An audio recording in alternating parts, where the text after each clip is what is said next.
So Comcast reported earnings late last week. They beat on the top and bottom line, but yet the stocks sold off.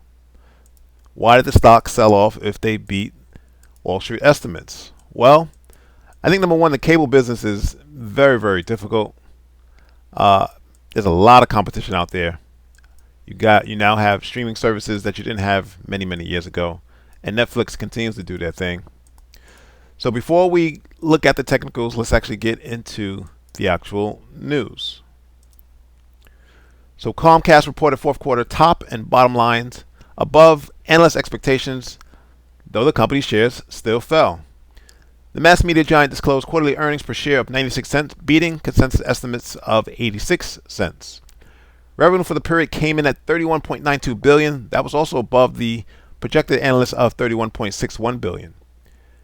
Revenue rose 28% from the year prior to $1.32 billion.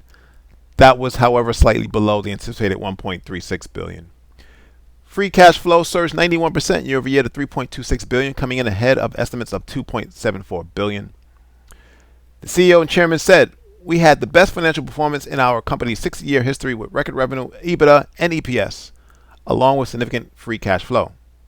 Now, looking ahead to 2025, they expect that the Comcast business acquisition of Netel, the opening of Epic Universe, and bringing the NBA and WNBA back to the NBC on Peacock, they added.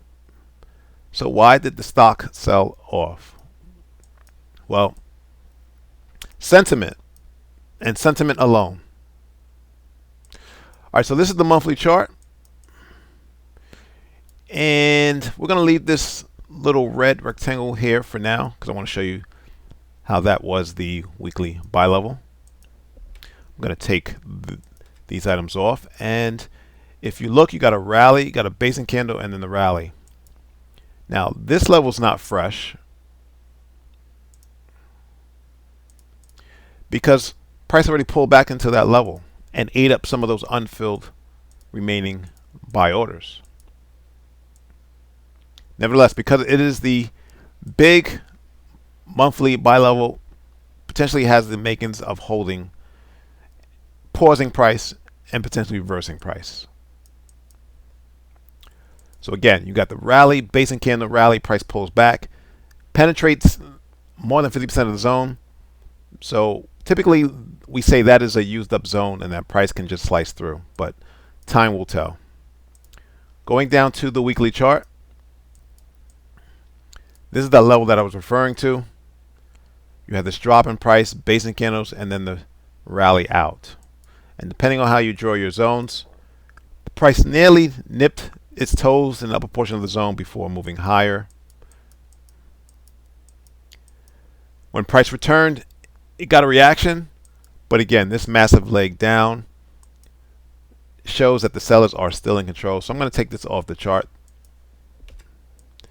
Now I want to analyze this monthly buy level.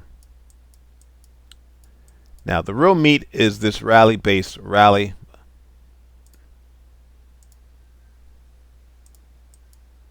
And that is a weekly buy level. Right, rally-based rally, price comes back. About 50% in the zone. Price sliced through. End of the week, off the lows. So now we want to go down to the daily chart.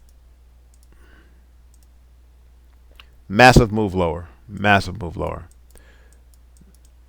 Now this is what we call the candle control, meaning if price starts to close above this level, price should tend to move higher. If price closes below the lower portion of the candle, then price is going to trickle down.